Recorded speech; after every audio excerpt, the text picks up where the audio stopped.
Hello and नमस्ते everyone, मेरा नाम है आरशी और आज जो वीडियो मैं आपके लिए लेकर आई हूँ वो है जर्मनी में किन लोगों को यहाँ पे नहीं आना चाहिए। मैं कोई एक हार्श कमेंट नहीं कर रही हूँ कि आपको नहीं आना चाहिए, लेकिन एक रियलिटी बता रही हूँ कि आप क्या एक्सपेक्ट कर सकते हैं जब आप जर्मनी आएंगे और क्या आप उसके लिए तैयार हैं। तो स्टार्ट करते हैं।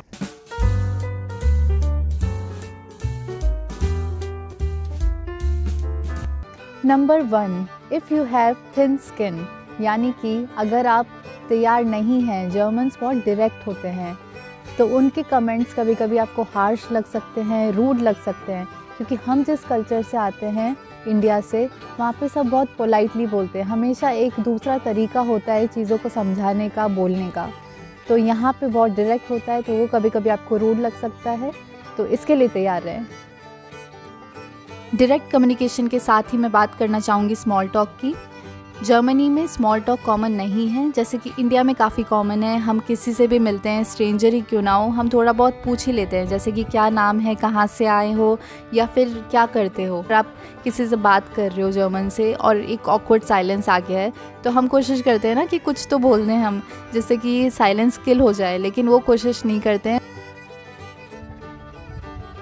Number 2, if you don't want to pay high taxes, यानी कि अगर आप जर्मनी में आते हैं, यहाँ की सोशल सिक्योरिटी वर्ल्ड नोन है, बहुत ही अच्छी है सोशल सिक्योरिटी, यानी कि किसी भी तरह का आपको बहुत बेनिफिट मिल जाता है। यहाँ पे एजुकेशन फ्री होना या फिर अलग अलग तरीके की बेनिफिट।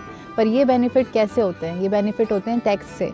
यहाँ पे हाई टैक्सेस होते हैं, 40%, अराउंड 40% टैक्सेस होते हैं, आपको देने पड़ते हैं। पर ये वेरी कर सकते हैं कि आपकी फैमिली स्ट्रक्चर कैसा है। अगर आप अनमैरिड होते हो तो आप ज़्यादा टैक्स पे करते हो, और आपकी फैमिली होती है तो टैक्स कम होता चला जाता है। लेकिन वही बात आती है कि यहाँ के लोग टैक्स को वैल्यू करते हैं, टैक्स अच्छे से पे करते हैं, तभी ये सारी चीज़ें पॉसिबल हो पाती है। तो मैं अगर एग्जांपल दूँ कि अगर किसी की सैलरी 100 यूरो है, तो उसमें से 40% आपका टैक्स कट जाता है, बचे 60, और उसके अंदर भी आपको हेल्थ इंश्योरेंस पे करनी पड़ती है, और उसके बाद आपके पास मिला जुला के 55 यूरोज़ बचते हैं। तो कहने को तो लगता है कि आपके पास बहुत ज़्यादा सैलरी है, यहाँ की बहुत काफ़ी अच्छी सैलरी होती है, लेकिन उसमें से भी टैक्स कट होके इंश्योरेंस और बहुत सारी चीज़ों को मिला के थोड़ा कम बचता है। ये नहीं कहती हूँ कि बहुत कम बचता है, लेकिन अगर आप उसमें देखें, कंपेयर करें, तो हाँ, काफ़ी कम मिलता है। जर्मनी में टैक्स इनकम बेस्ड होता है, जैसी इनकम होती है उसके बेसिस पे टैक्स लग जाता है। तो यहाँ पे मैं डिटेल में इसको एक्सप्लेन नहीं कर सकती, लेकिन इसके लिए मैं एक सेपरेट वीडियो बना सकती हूँ, जिसमें मैं बात करूँगी different types of tax classes, single, married और बहुत सारी चीज़ों के अकॉर्डिंग। तो इसको मैं डिटेल में एक्सप्लेन करूँगी दूसरी वीडियो में। उस चीज़ का कैसे पता कर सकते हैं, इन सब के बारे में डिटेल में बात करूँगी मैं।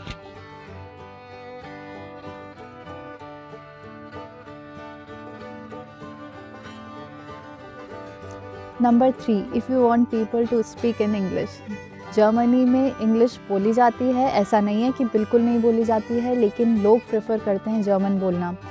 तो अगर कभी कभी ऐसा भी होता है कि ऑफिशियल जो भी होते हैं, जब आप किसी ऑफिशियल बिल्डिंग में जाते हो अपने काम करवाने के लिए, तो इनफैक्ट इनको इंग्लिश अच्छे से आती भी होगी, तो वो प्रेफर करते हैं जर्मन बोलने का। और अगर आप थोड़ी बहुत भी जर्मन ट्राई करते हो, तो वो बहुत खुश होते हैं कि आप एटलीस्ट लैंग्वेज सीखने का ट्राई कर रहे हो। लेकिन इंग्लिश इतनी कॉमन नहीं है, तो अगर आप जर्मनी आ रहे हैं तो तैयार हो जाइए जर्मन सीखने के लिए। जर्मनी में बहुत सारे लैंग्वेज कोर्सेज अवेलेबल हैं, जहाँ जाके आप लैंग्वेज सीख सकते हैं। इंटीग्रेशन कोर्सेज अवेलेबल है, जहाँ पे आप लैंग्वेज के साथ साथ इंटीग्रेट होने के तरीके सीख सकते हैं, कल्चर के बारे में सीख सकते हैं, खान पान, एवरीथिंग, सब के बारे में जान सकते हैं, जो आपको हेल्प करेगा जर्मन कल्चर में इंटीग्रेट होने में।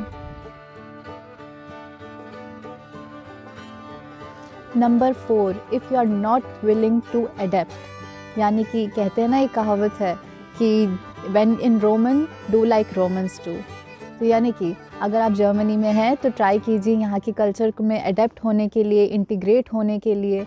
यहाँ की लैंग्वेज सीखिए, यहाँ के बारे में सीखिए कि यहाँ कैसे कल्चरली कैसे किस तरीके से रहते हैं, या फिर क्या क्या मान्यता है। तो उन सब चीज़ों को फॉलो करते करते आप यहाँ पे अच्छे से इंटीग्रेट होंगे। अगर जितना अच्छे से इंटीग्रेट होंगे, वही इतना ही होमली आप फील करेंगे।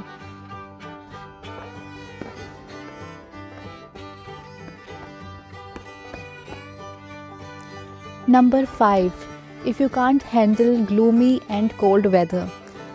अगर आप जर्मनी में आते हैं तो इस चीज़ के लिए भी तैयार हो जाइए, क्योंकि यहाँ पे एवरेज 119 सनी डेज़ होते हैं, उसके अलावा सारे कोल्ड वाले डेज़ होते हैं। तो आपको इस चीज़ की आदत डालनी पड़ेगी। और क्योंकि यहाँ पे आप देख सकते हैं आज भी वेदर थोड़ा सा ग्लूमी है। तो विंटर्स में बहुत टेम्परेचर लो रहता है, ठंड ज़्यादा रहती है, दिन छोटे होते हैं। इनफैक्ट अगर बात करूँ मैं कितना लेंथ होता है डे का, तो सुबह 10 बजे या 11 बजे तो सनराइज़ होता है और 3:30 बजे तक दोपहर में सनसेट भी हो जाता है। तो बहुत शॉर्ट डेज़ होता है, तो आप विंटर डिप्रेशन के शिकार भी हो सकते हैं। तो अगर आप अकेले में रहना पसंद करते हैं और फ्रेंड्स इतने आउटगोइंग नहीं हैं, फ्रेंड्स बनाना पसंद नहीं करते, तो यहाँ पे थोड़ा सा डिफ़िकल्ट हो सकता है इस वेदर में। मैं ये नहीं कहती कि होगा ही होगा, लेकिन चांसेस हैं कि आप आपको थोड़ा बुरा फील हो सकता है इस टाइम के वेदर में। इस ग्लूमी वेदर में जब सन बहुत ही कम निकलता है, विटामिन डी डेफिशिएंसी होने के चांसेस भी बढ़ते हैं। तो कभी कभी जो सिम्टम्स आपको लग सकते हैं, depression, muscle weakness, tiredness, may be आपको लग रहा हो कि आप नई कंट्री में सेट नहीं हो पा रहे, लेकिन कभी कभी ये सिम्टम्स हो सकते हैं विटामिन डी डेफिशिएंसी के।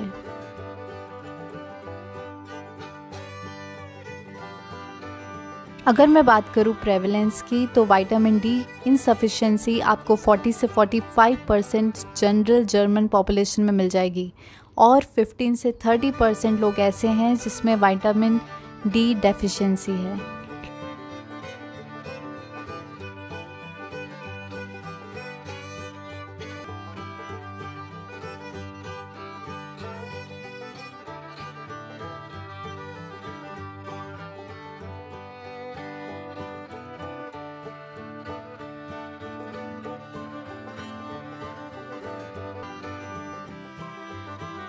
If you are strictly vegetarian, यहाँ पे बहुत सारी जगह है जहाँ पे वेजिटेरियन खाना मिलता है। ऐसा नहीं है कि बिल्कुल ही वेजिटेरियन खाना नहीं मिलता है, लेकिन ये इतना कॉमन नहीं है। बहुत सारे इंडियन रेस्टोरेंट्स भी होते हैं जहाँ पे नॉन वेजिटेरियन खाना और वेजिटेरियन दोनों मिलता है। तो इनिशियली जब मैं यहाँ पे आई थी तो मुझे बहुत ऑकवर्ड लगता था कि मैं यहाँ पे वेजिटेरियन खा रही हूँ और कोई और वहाँ पे नॉन वेजिटेरियन खाना खा रहे हैं।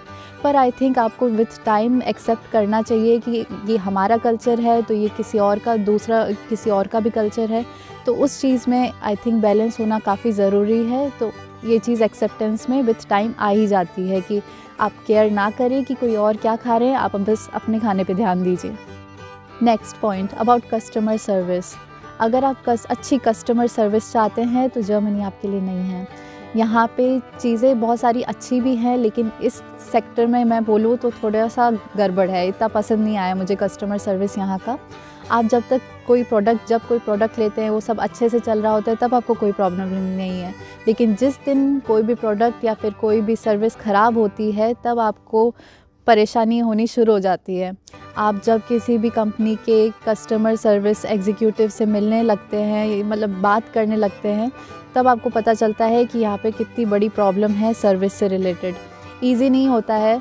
जब भी आप उनको कांटेक्ट करने की कोशिश करते हैं, बहुत लेंथी पीरियड होता है, आपको 1 घंटे तक भी फ़ोन पे वेट करना पड़ सकता है।